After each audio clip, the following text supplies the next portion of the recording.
Welcome to Tritiya classes friends. मैं गोविंद तिड़दिया आपका हार्दिक स्वागत करता हूं आपके अपने YouTube चैनल में। तो दोस्तों, अपने जो पिछले लेक्चर में क्या पढ़ा था, जो सॉइल इरोजन के बारे में पढ़ा था, यानी कि मृदा अपरदन और क्षरण, यानी कि मृदा अपरदन कैसे होता है, किस किस तरीके से। ठीक है, तो आज जो अपना टॉपिक रहेगा, यानी कि कौन सा, मृदा मतलब सॉइल को कंजर्व कैसे करेंगे, सॉइल कंजर्वेशन या वाटर कंजर्वेशन। कौन सा टॉपिक रहेगा, सॉइल और वाटर कंजर्वेशन। सॉइल और वाटर कंजर्वेशन, इसको अपने हिंदी में कहेंगे मृदा व जल संरक्षण। क्या, मृदा व जल संरक्षण।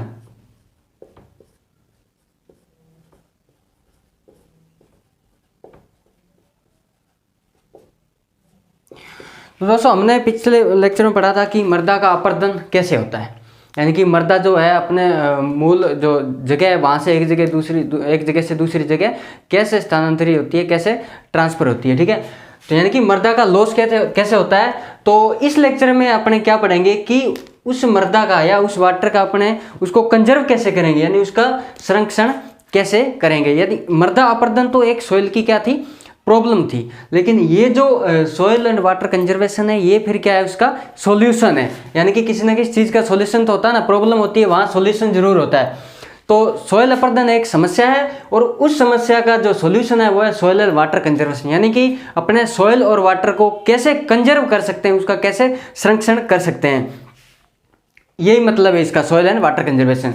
तो इसके लिए अलग अलग विधियां हैं, ठीक है, जिसमें से अपने अलग अलग पढ़ेंगे। अपनों ने अपरदन में पढ़ा था कि एक तो जल के द्वारा अपरदन होता है, उसको कहते हैं जल अपरदन, और एक अपना होता है वायु के द्वारा अपरदन, उसको अपने कहते हैं वायु अपरदन। ठीक है, तो इसकी अलग अलग विधियां हैं। तो सबसे पहले अपने पढ़ेंगे जी जो जल के द्वारा जो अपरदन होता है, यानी कि जल के द्वारा जो अपरदन होता है उसको रोकने की कौन कौन सी विधियां हैं वो पढ़ेंगे। उसके बाद में अपन पढ़ेंगे वायु द्वारा जो अपरदन होता है उसको जो रोकने की कौन कौन सी विधियां हैं। ठीक है, सबसे पहले पढ़ेंगे जल अपरदन को रोकने की विधियां, और उसमें भी उसको भी दो भागों में पढ़ेंगे। जैसे कुछ एग्रोनॉमिकल प्रैक्टिसेस होती है, जैसे जिसको अपने कहते हैं सस्य संबंधी विधियां। क्या कहते हैं, सस्य संबंधी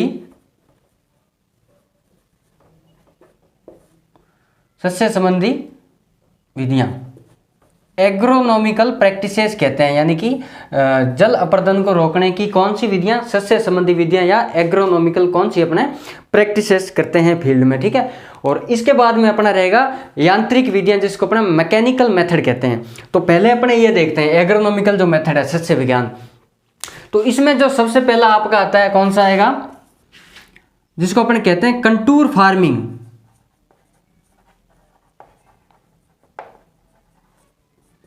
कंटूर फार्मिंग क्या कहते हैं, कंटूर फार्मिंग। इसको अपने हिंदी में क्या कहेंगे, कंटूर फार्मिंग को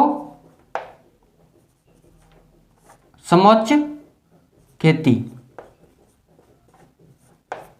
ठीक है, कंटूर फार्मिंग को हिंदी में क्या कहेंगे, समोच्च खेती। तो ये देखो, इससे भी क्वेश्चन किस टाइप से बनेगा, क्वेश्चन आएगा कि निम्न में से कौन सी सस्य विज्ञान की क्रियाएं हैं जल अपरदन को रोकने के लिए।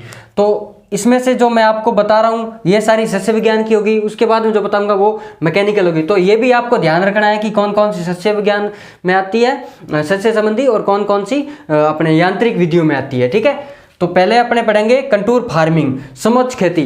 देखो क्या होता है, ये जो सोयल एंड वाटर की जो इरोजन की जो ज़्यादा प्रॉब्लम होती है, कहाँ पर होती है, मोस्टली सबसे ज़्यादा वहाँ पर होती है जहाँ पर ढलान वाला एरिया हो, वहाँ ज़्यादा होती है इसकी। तो ये जो कंटूर फार्मिंग है, इसको अपने क्या मतलब कहाँ अप्लाई करेंगे, जहाँ पर ढलान हो वहाँ पर अप्लाई करेंगे। तो आप ऐसे लिखो, ये जो सस्य संबंधी क्रियाएं हैं ओनली वहीं पर अप्लाई करेंगे जहाँ पर जो ढाल है, जो ढलान है भूमि का, वो कितना होना चाहिए, ओनली 2%। अगर उस भूमि की जो ढलान है अगर 2% से ज़्यादा है तो वहाँ पर ये जो सस्य संबंधी विधियाँ हैं ये अपने वहाँ वर्क नहीं करेगी। वहाँ फिर अपने कौन से यूज करेंगे, जो मैकेनिकल मेथड है, ठीक है, यांत्रिक विधियाँ। तो पहला क्वेश्चन तो आपका बन गया, 2% ढलान तक अपने ये यूज करते हैं, ठीक है। कंटूर फार्मिंग क्या होता है, कंटूर फार्मिंग देखो इसको आप ऐसे याद रखो कि ढलान के विपरीत खेती करना, चाहे आप मतलब जितनी भी कृषि क्रियाएं जितनी हो, या फिर अपनी जो सोविंग है, बुआई है, तो वो सब अपने क्या करेंगे, ढलान के विपरीत। अब ढलान के विपरीत जैसे ये आपकी है ढलान है, ठीक है, ये ढलान है, तो आप ऐसे सीधी तो इसमें बुआई कर नहीं सकते। क्यों? क्योंकि बारिश का पानी आएगा तो क्या होगा, तो वो यहाँ से बारिश का पानी आएगा तो वो जो यहाँ की जो सोइल है, यहाँ की जो मिट्टी है, वो मतलब कि नीचे आ जाएगी, है ना। इस बारिश के पानी के साथ में वो जो मिट्टी है वो नीचे आ जाएगी, उपजाऊ मिट्टी नीचे आ जाएगी।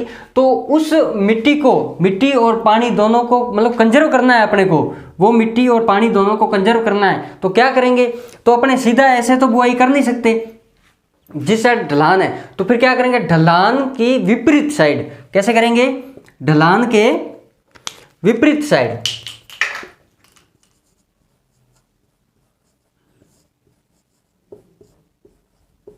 ढलान के विपरीत अपने बुआई करेंगे। अब ढलान के विपरीत कैसे करेंगे, देखो ऐसे करेंगे ढलान के विपरीत अपने सोविंग। कंटूर फार्मिंग अपने सोविंग कैसे करेंगे, इस टाइप से करेंगे, क्योंकि अपने अगर ढलान की साइड से करेंगे तो मिट्टी क्या है पानी के साथ बहकर नीचे आ जाएगी। तो अपने ढलान के विपरीत सोविंग करते हैं कंटूर फार्मिंग के अंदर, ठीक है। इससे क्या होगा, फिर यहाँ मतलब जो पानी अगर मिट्टी बहा के भी लाएगी तो ऐसे फ्लो में नीचे नहीं लाएगी, यहाँ मतलब यहाँ रुक जाएगी कुछ मिट्टी, फिर यहाँ रुक जाएगी, ठीक है। मतलब एक मतलब जो वेग है, जो गति है वो कम हो जाएगी, और मतलब मिट्टी यहीं रुक जाएगी, नीचे तक नहीं जाएगी पानी के साथ में। तो इसको अपने बोलते हैं कंटूर फार्मिंग। समझ आया, कंटूर फार्मिंग, समोच्च खेती किसे कहते हैं। इसके बाद में जो दूसरा अपना है वो कौन सा रहेगा, टिलेज, जिसको अपने हिंदी में कहते हैं भूपृष्ठकरण। भूपृष्ठकरण, देखो टिलेज क्या होता है, भूपृष्ठकरण क्या होता है, इसमें क्या होते हैं अपने इम्प्लीमेंट होते हैं जो एग्रीकल्चर इम्प्लीमेंट, उनकी सहायता से क्या करते हैं कि सोइल को ऐसा करते हैं, मतलब सोइल को ऐसे कल्टीवेशन करते हैं उसका, जिससे क्या होता है अपनी जो सीड बेड है वो तैयार हो जाए। मतलब सोविंग के लिए, बुआई के लिए सीड बेड तैयार करने के लिए अपने करते हैं टिलेज, इम्प्लीमेंट से अलग अलग। अब टिलेज का एक तो ये है कि सीड बेड तैयार करना, ये सबसे बड़ा जो ऑब्जेक्टिव है कि टिलेज करने क्यों करते हैं कि सोविंग के लिए सीड बेड तैयार करना अच्छे से, यानी कि उस सोइल को भुरभुरी बनाना, उस सोइल को बारीक करना, जिससे क्या हो उसमें क्रॉप अच्छे से ग्रो हो सके। पहला इसका ऑब्जेक्टिव ये है। इसका दूसरा ऑब्जेक्टिव होता है टिलेज करने का जो वीड कंट्रोल है, वीड कंट्रोल करने में भी अपने टिलेज का यूज करते हैं। और जो तीसरा इसका ऑब्जेक्टिव होता है वो होता है सोइल कंजर्वेशन। सोइल कंजर्वेशन यानी कि मृदा के संरक्षण के लिए अपने इसको टिलेज करते हैं। देखिए मैं यहाँ तो आपको इतना ही बताऊंगा कि टिलेज क्या होता है, क्योंकि ये बहुत बड़ा आपका टॉपिक है पूरा टिलेज का, इसको मैं पूरा यहाँ नहीं समझा सकता। इस टिलेज पर मैंने वैसे भी ऑलरेडी 3 लेक्चर बनाए हुए हैं, जिसमें से पहले लेक्चर है उसमें मैंने टिलेज क्या होता है, टिलेज के टाइप्स क्या होते हैं और टिलेज के जो ऑब्जेक्टिव है वो बताए हैं अच्छे डिटेल से। और दूसरे लेक्चर में मैंने जो बताया जो टिलेज के इम्प्लीमेंटेशन की कौन कौन से प्राइमरी में, सेकेंडरी में ऐसे कौन कौन से अपने इम्प्लीमेंट्स यूज करते हैं। तीसरा लेक्चर इसका कराया हुआ है मैंने जो मॉडर्न कॉन्सेप्ट होते हैं, जैसे आपका मिनिमम टिलेज है, जीरो टिलेज है, वो तीनों लेक्चर आपको इस अपने जो आप चैनल देख रहे हो इस चैनल पर आपको तीनों के तीनों लेक्चर मिल जाएंगे। आप वहीं से भी देख सकते हो, लेकिन वहाँ पर मैंने थोड़ा इसको इंग्लिश में करवाया हुआ है। अगर आपके सिलेबस में हुआ तो इसको भी अपने अच्छे से पढ़ लेंगे, ठीक है। तो आप वहाँ देख लेना इसको वैसे, लेकिन यहाँ आपको इतना ही बताऊँगा कि टिलेज क्या होता है, मतलब सॉइल कंजर्वेशन में इसका क्या काम है। यानी कि जो बरानी क्षेत्र होता है ना, बरानी एरिया होता है जहाँ पर सैंडी सॉइल ज़्यादा होती है, वहाँ पर गहरी जुताई करके अपने सॉइल एंड वाटर का कंजर्वेशन कर सकते हैं, ठीक है। टिलेज के बाद में क्रॉप रोटेशन, इसको अपने हिंदी में कहते हैं फसल चक्कर। क्या कहेंगे, फसल चक्कर। देखो ये तो आपको पता ही होगा कि एक ही फसल बार बार अगर आप एक ही क्रॉप ले रहे हो उस फील्ड पर, तो उस सॉइल की एक तो जो फर्टिलिटी है वो कम हो जाएगी, ठीक है। या मतलब कि उस क्रॉप के प्रति जो जो मतलब डिजीज है जो उस क्रॉप में लग रही है वो मतलब ससेप्टिबल हो जाएगी, वो जो भी आपके जो पैथोजन है वो ससेप्टिबल हो जाएगा ना, बार बार उस क्रॉप में लगेगा। यानी कि अपने एक क्रॉप नहीं लेनी, कहने का मतलब यही है कि अपने एक फील्ड में एक क्रॉप नहीं लेनी, मतलब आज मतलब कि एक सीजन में अगर दूसरी कुछ सीरियल्स क्रॉप ले ली और दूसरे सीजन में अपना ने लेग्यूम्स क्रॉप ले ली, ऐसे मतलब कि रोटेट करना है, फसल को रोटेट करना है, उसी को बोलते हैं फसल चक्कर। फसल चक्कर मतलब एक फसल नहीं लेनी, उसको चक्कर में एक फसल बोई, उसके बाद में वही फसल आप बार बार उस फील्ड पर नहीं लोगे, उसको बोलते हैं फसल चक्कर। अब फसल चक्कर का क्या रोल होता है इसमें सॉइल कंजर्वेशन में? देखो जो ये आपकी जो लेग्यूम वाली क्रॉप होती ना, ये कैसी होती है, जितनी भी लेग्यूम क्रॉप होती है ये सॉइल एंड वाटर का कंजर्वेशन करती है। कैसे करती है? लेग्यूम चाहे कितनी भी हो, उसमें मेन तो जो आपकी ये जो लोबिया है जिसको अपने बोलते हैं चवड़ा, यानी इनमें इनकी जो वेजिटेटिव ग्रोथ होती है वो ऐसी इस टाइप से होती है कि ये सॉइल को कवर कर लेती है। सॉइल को क्या कर लेती है? कवर कर लेती है, जिससे क्या होता है मतलब वायु के द्वारा या जो जल के द्वारा जो अपर्दन होता है ना वो सॉइल का वो नहीं होता, ठीक है। इसलिए अपने क्रॉप रोटेशन भी इसमें काम ले सकते हैं। फिर आपका नेक्स्ट रहेगा स्ट्रिप क्रॉपिंग।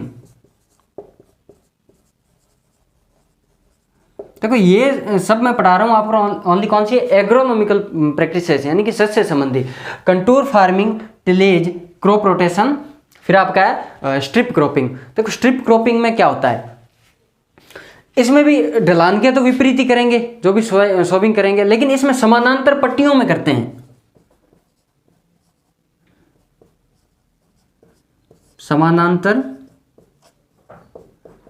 समानांतर पट्टियों में इसमें अपने बुआई करते हैं क्रॉप की, लेकिन ढलान के विपरीत ही करेंगे, ढलान के विपरीत ही करेंगे। जैसे ये ढलान है, ऐसे नहीं करेंगे इसके ढलान के विपरीत, लेकिन अपने ऐसे समानांतर का मतलब पैरेलल पट्टियों में अपने सोविंग करेंगे इसकी, ऐसे पैरेलल पट्टियों में।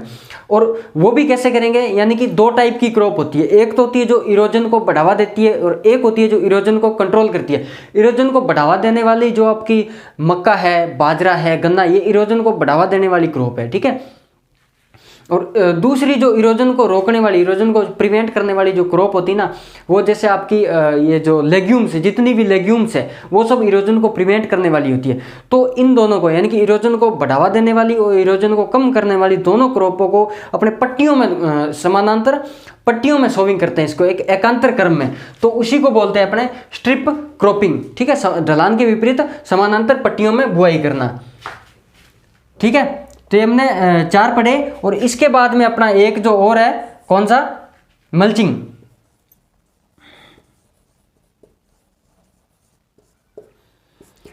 एक होता है मल्च और एक होता है मल्चिंग, दोनों में क्या डिफरेंस है? एक होता है मल्च और एक होता है मल्चिंग। देखो मल्च क्या होता है? मल्च तो यानी कि कोई भी मटेरियल, चाहे वो पत्ती हो, चाहे आप कोई स्टॉक हो, कोई मतलब कि रॉ मटेरियल हो, चाहे कॉटन का हो, चाहे मेज का हो, कोई भी घास फूस, चाहे प्लास्टिक हो, वो मटेरियल जो अपने मल्चिंग में यूज करते हैं, ऐसा मटेरियल जो अपने मल्चिंग में यूज करते हैं, जो अपने सोइल को कवर करने में यूज करते हैं, वो क्या है? वो मल्च है। लेकिन जो कवर करने की जो प्रोसेस है उसको अपने कहेंगे मल्चिंग। समझ आया? यानी कि ये मल्चिंग एक प्रोसेस है, ये एक प्रक्रिया है, ठीक है। तो मल्च समझ आ गया कि मल्चिंग समझ आ गया क्या होता है।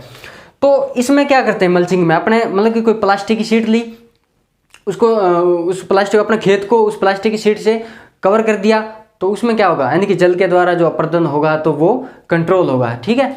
या अपने जरूरी नहीं कि प्लास्टिक की शीट से ही अपने उस सोइल को कवर करेंगे, आप जो मतलब अवशेष है, क्रॉप के अवशेष हो गए, घास फूस हो गया, पत्तियां हो गया, उससे भी अपने अपने जो अपनी सोइल है उसको अपने कवर कर सकते हैं। तो ये मैंने बताई आपको सस्य संबंधी जो विधियां हैं, यानी कि एग्रोनॉमिक प्रैक्टिसेस कौन कौन सी होती है जिससे अपने जल अपर्दन को रोक सकते हैं। Contour farming, tillage, crop rotation, strip cropping और मल्चिंग। और अब अपने पढ़ेंगे कौन सी?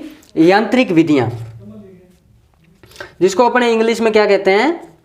मैकेनिकल मेथड, मृदा संरक्षण की यांत्रिक विधियां।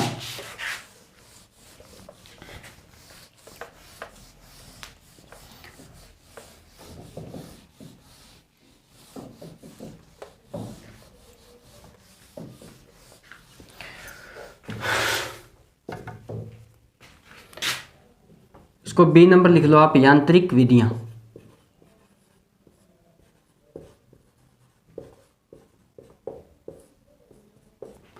तो इसमें आपका जो पहला रहेगा कंटूर टेरेस। कंटूर टेरेस बोल दो या कंटूर बंडिंग बोल दो।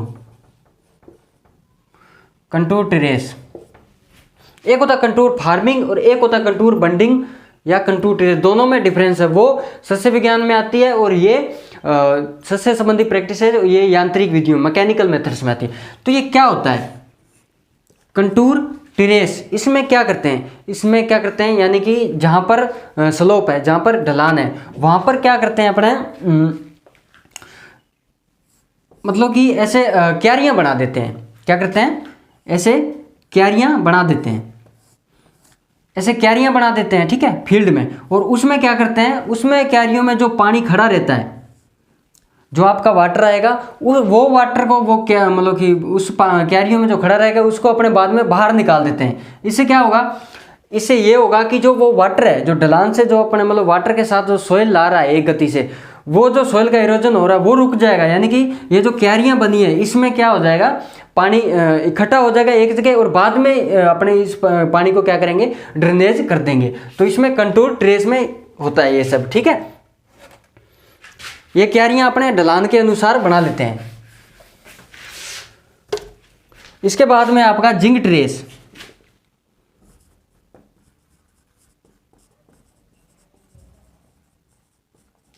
जिंक टेरेस देखो, जहां पर 3 से 10% स्लोप हो, जहां पर 3 से 10% ढलान हो, वहां पर अपने ये जिंक टेरेस यूज करते हैं। जिंक टेरेस जो मेथड है, 3 से 10% जहां पर ढलान हो, जहां पर स्लोप हो, वहां पर ये मेथड अपने यूज करते हैं। तो इसमें क्या करते हैं, इसमें अपने खाई बनाते हैं, जिससे खाइयां बना लेते हैं 60 सेंटीमीटर चौड़ी और लगभग 30 सेंटीमीटर गहराई और लंबाई अपने हिसाब से लेके इसमें मतलब कि खाई बना लेते हैं। फिर अपने क्या करते हैं, उस खाई में मतलब कि पेड़ पौधे अपने रोपते हैं, पेड़ पौधे ग्रो करते हैं उस खाई में। जैसे अंतराल में बनाते हैं, ये जो खाइयाँ अंतराल में, जैसे यहाँ जगह छोड़ दी आपने, ऐसे यहाँ खाई बना ली, फिर यहाँ बना ली, ठीक है। ये खाई बना के इसमें जो पेड़ पौधे हैं वो ग्रो करते हैं इसमें। और ये जो ऊपर वाली जगह है, ये तो खाई है, और ये जो आपकी ऊपर वाली, ये ऊपर रहेगी ऊपर जगह, इसमें अपने क्रॉप ग्रो कर लेते हैं। क्या कर लेते हैं, क्रॉप ग्रो। तो यहाँ का जो ये तो ऊपर रहेगा, यहाँ का पानी फिर यहाँ आ जाएगा। ये जो अपने खाई बनाई, यहाँ का पानी यहाँ आ जाएगा, इसका पानी यहाँ आ जाएगा, इसका पानी यहाँ आ जाएगा। तो यहाँ पर अपने पेड़ लगा लेते हैं जो पानी को सोखने का काम करते हैं, यहाँ पर पेड़ लगा दें। तो यहाँ पर फिर अपने अच्छे से क्रॉप ग्रो हो जाती है और अपनी जो सोइल और वाटर का जो कंजर्वेशन है वो भी हो जाता है। ये पानी बाद में या तो सोख लेते हैं अपने जो ट्री है, या फिर इसको अपने बाद में ड्रेनेज कर देते हैं। तो ये अपने जिंक टेरेस में ऐसा करते हैं, ठीक है।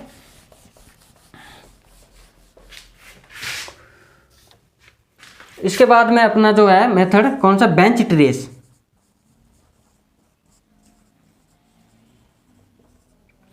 बेंच टेरेस, इसमें जो स्लोप होता है कितना होता है, वो 16 से 33%, यानी कि 16 से 33%, यानी कि जो स्टीप स्लोप, जो डीपर स्लोप होते हैं, जहाँ पर ज़्यादा स्लोप होता है, जहाँ पर जैसी जो लैंड होती है आपकी बहुत ज़्यादा स्लोप होता है, वहाँ पर 16 से 33%, वहाँ पर अपने ये बेंच टेरेस मतलब ये जो मेथड है अपने वहाँ अप्लाई करते हैं, ठीक है। कौन सा, बेंच टेरेस। इसमें क्या करते हैं, इसमें मतलब कि सीढ़ी नुमा, खेत की जो आपकी ढलान है उस ढलान की विपरीत साइड क्या करते हैं, सीढ़ी नुमा कुछ बना लेते हैं ऐसे, इस टाइप से, है ना। तो यहां पर मतलब कि यहाँ पर फिर वो अपने जो आपकी क्रॉप है वो ग्रो करते हैं, ठीक है। तो फिर ये जो पानी मतलब नीचे आएगा, ऊपर से नीचे आएगा, तो ऐसे नहीं भी एक वेग से आएगा, वेग से नहीं आएगा, मतलब जैसे सीढ़ी आया तो वैसे मतलब कि जैसे अपने सीढ़ी देखी हो ना, वैसे ही सेम होता है ये। तो इसलिए तो इसका नाम बेंच टेरेस पड़ा है, क्योंकि बेंच की तरह होता है जैसे, ठीक है। तो नीचे पानी उतरेगा ना, ये नीचे पानी जैसे उतरेगा तो उसकी जो गति है वो कम होती जाएगी। तो उससे क्या होगा, जो सोइल का जो इरोजन है, वाटर का इरोजन है, वो थोड़ा कम होगा, यानी कि जहाँ पर ज़्यादा स्लोप हो वहाँ पर अपने ये बेंच ट्रेस मेथड यूज करते हैं। ये एक सीढ़ीदार इसमें पट्टियाँ अपने बना लेते हैं ढाल के विपरीत, ठीक है। तो ये आपका है बेंच ट्रेस। इसके बाद में अपना है broad bed and furrow. Broad bed and फुर्रो,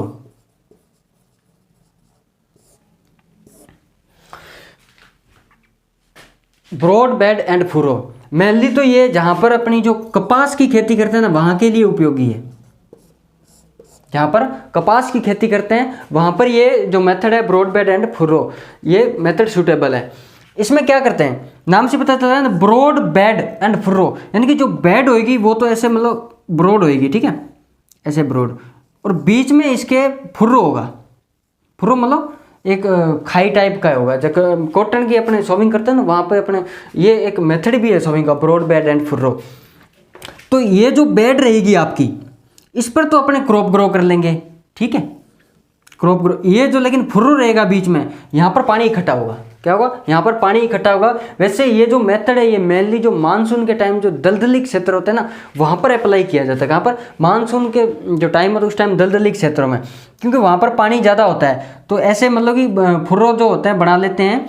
और ब्रॉड बेड यहाँ पर तो अपने क्रॉप ग्रो करेंगे और फुर्रो में आपका पानी इकट्ठा हो जाएगा, और ज़्यादा पानी होगा इसको बाद में बाहर अपने ड्रेनेज से निकाल देते हैं। तो ये ब्रॉड बेड एंड फुर्रो ये कपास के लिए उपयुक्त मेथड है, ठीक है। इसके बाद में आपका आएगा वानस्पतिक, जिसको अपने वेजिटेबल बैरियर कहते हैं, वानस्पतिक गतिरोध, वेजिटेटिव बैरियर। इसमें क्या होता है, देखो कुछ घास ऐसी होती है, जैसे आपकी एक तो खस घास होगी जिसको अपने वेटिवेयर बोलते हैं ना, और एक आपकी जो दूब घास होगी, ये क्या करती है, ये मतलब कि सोइल को पकड़ने का काम करती है। इनकी जो जड़ें होती है वो काफ़ी नीचे गहराई तक होती है, सोइल को मतलब कि ये पकड़ने होल्ड करके रखती है, ठीक है। तो इजीली क्या होता है, वाटर के साथ में जो सोइल होती है वो नहीं जा सकती, क्योंकि ये होल्ड करके रखती है। कौन कौन सी आपको याद रखनी है, एक तो होती है आपकी खस ग्रास जिसको हम वेटिवेयर बोलते हैं, और एक आपकी दूब घास, ठीक है।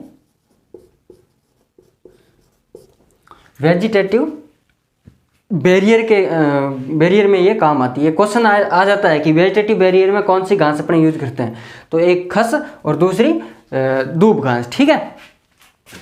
इसके बाद में आपका रहेगा एग्रोफोरेस्ट्री, 6 नंबर रहेगा आपका एग्रोफोरेस्ट्री।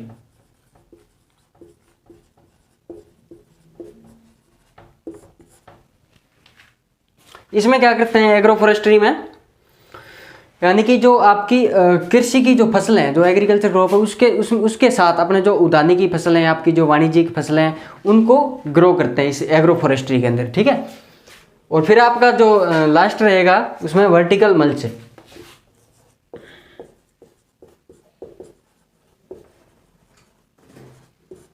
वर्टिकल मल्च इसमें क्या करते हैं, इसमें क्या करते हैं, अपने खड्डे खोद लेते हैं हल्के हल्के खेत में, मतलब जहाँ पर ढलान है वहाँ पर हल्के या थोड़े गहरे, ज़्यादा गहरे नहीं, ऐसे खड्डे खोद लेते हैं। फिर उसमें क्या करते हैं, उस खाई में, उस खड्डों में क्या करते हैं, अपने जो ये जो मल्चिंग मटेरियल होता है उसको अपने डालते हैं, उस मल्चिंग मटेरियल फिर अपने क्या करते हैं, मल्चिंग मटेरियल डालते हैं, ठीक है।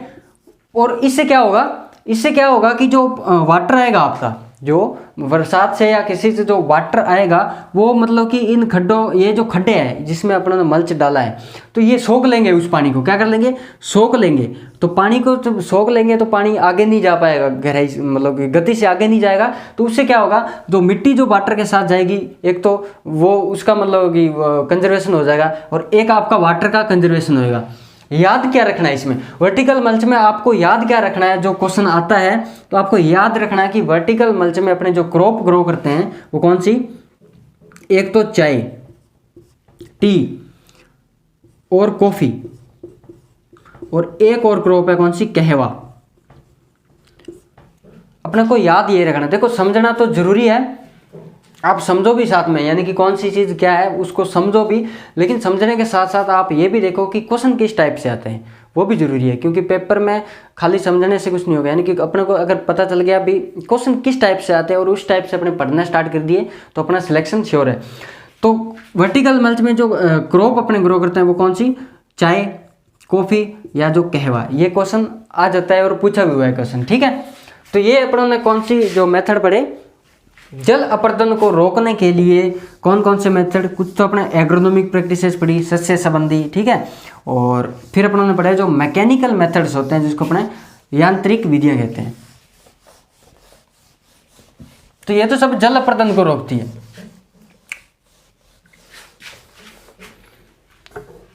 और दूसरा कौन सा रहेगा, यानी कि वायु अपर्दन को रोकने के लिए कौन सी विधियां, वायु अपर्दन को रोकने के लिए अपने क्या करेंगे। तो ये तो वैसे मैंने आपको पिछले लेक्चर में शायद बताया भी है। ये कौन सा, इसमें दो ही याद रखना है, वायु रोधी पट्टियां लगानी है। तो वायु रोधी पट्टियों में एक तो आपको याद रखना है शेल्टर बेल्ट, और एक आपको याद रखना है विंड ब्रेक। बस ये दो ही याद रखना है, यानी कि वायु अपर्दन को रोकने के लिए शेल्टर बेल्ट और विंड ब्रेक अपने इसका यूज करते हैं। ये जो मेथड है अपना। अब ये क्या होता है शेल्टर बेल्ट, शेल्टर बेल्ट में पता क्या करते हैं, जैसे आपका ये फील्ड है, और फील्ड के चारों ओर अपने पंक्तियों में पेड़ लगा देंगे। क्या लगा देंगे, फील्ड के चारों ओर पंक्तियों में पेड़ लगा देंगे। अब इससे क्या होगा, इससे ये होगा यानी कि जो वायु आएगी तो वायु वो डायरेक्ट आपके फील्ड में न आकर पहले इन पेड़ों से टकराएगी, पेड़ों से टकराएगी। तो वहां पर मतलब कि ये एक तरह की वायु रोधी पट्टियों का काम करती है, यानी कि वायु रोधी पट्टियों का ये काम करती है। कौन से, ये जो आपने जो रो लगाई जो ट्रीज की शेल्टर बेल्ट में, ठीक है। तो या तो इनकी गति कम हो जाएगी या फिर ये बिल्कुल ही रुक जाएगी। अगर ज़्यादा ही है, ज़्यादा तेज हवा है, फिर थोड़ी सी क्रॉस हो सकती है इसमें। ऐसा नहीं भी बिल्कुल ही ये जो शेल्टर बेल्ट है आप एकदम से कवर कर देगा क्रॉप को, ऐसा मतलब वायु को, ऐसा भी नहीं है। यानी कि अगर थोड़ी बहुत हवा है तो कर सकता है। अगर ज़्यादा हवा चल रही है तो फिर क्या होगा, इसमें जो स्पेस होता है, इन जो ट्री के अंदर जो थोड़ा बहुत स्पेस होता है उससे हवा क्रॉस हो जाएगी थोड़ी बहुत। तो ये शेल्टर बेल्ट होता है। और दूसरा आपका होता है विंड ब्रेक, इसका भी यही काम होता है, विंड को रोकने का ही काम इसका होता है, वायु की जो गति है उसको रोकने का काम। लेकिन इसमें क्या होता है, ये एक भौतिक संरचना कह सकते हो इसको, यानी कि ये परमानेंट स्ट्रक्चर होती है। कैसी होती है, परमानेंट स्ट्रक्चर से, यानी कि इसमें कोई भी ऐसी स्ट्रक्चर जो वायु की गति को रोकती हो, ये परमानेंटली वायु को रोकती है। इतना याद रखना बस। ये इसमें डिफरेंस जो मेन है, इसमें अपने ट्री लगाते हैं रो में, खेत के चारों ओर पट्टियों में, जो मतलब कि हवा क्रॉस भी हो सकती है। लेकिन इसमें विंड ब्रेक में कोई भी स्ट्रक्चर हो सकती है, कोई भी स्ट्रक्चर अपने मतलब कि खेत के चारों ओर लगा सकते हैं। और उसमें क्या होगा कि ये कंप्लीटली वायु को रोकती है। बस इन दोनों में यही फर्क है, ये कंप्लीटली उस जो वायु है उसका जो मतलब वेग है उसको रोकती है।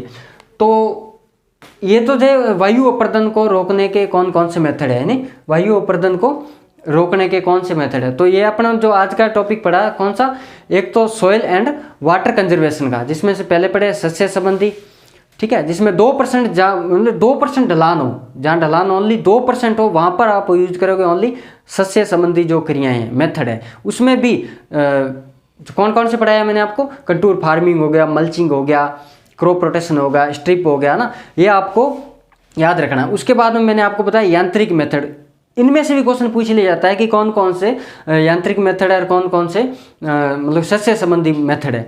तो आपको ये भी याद रखना है, ठीक है। और क्या क्या इसके काम होते हैं, जो स्लोप बताए मैंने आपको, यानी कि इस मेथड में इतना स्लोप होता है, वो आपको जरूर याद रखना है, ठीक है। क्योंकि ये इस टाइप के क्वेश्चन आएंगे इसमें, और कोई मतलब अलग से क्वेश्चन नहीं बनने वाला। चलो ठीक है, फिर मिलते हैं नेक्स्ट वीडियो में। आज के लिए इतना ही था, अब कोई अच्छा सा टॉपिक देके नेक्स्ट वीडियो मिलते हैं, ठीक है।